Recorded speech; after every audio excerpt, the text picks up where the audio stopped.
If 3 to the power x plus 6 to the power x whole divided by 3 to the power x is equal to 3, then what is the value of x? तो एठी question अछि x केते हबो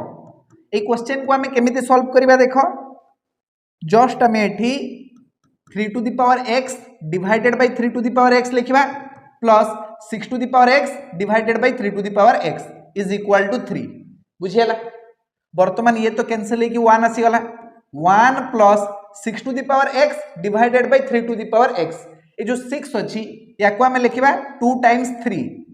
whole to the power x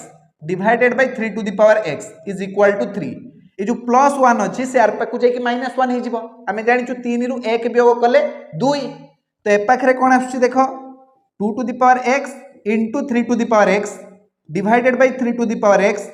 is equal to 3 minus 1 he 2 बुझियला एठी 3 to the power x सहित 3 to the power x cancel हो गला 2 to the power x is equal to 2 to the power 1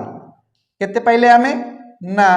2 to the power x is equal to 2 to the power 1 तो easily तमे कहि परिबो x होची एठी 1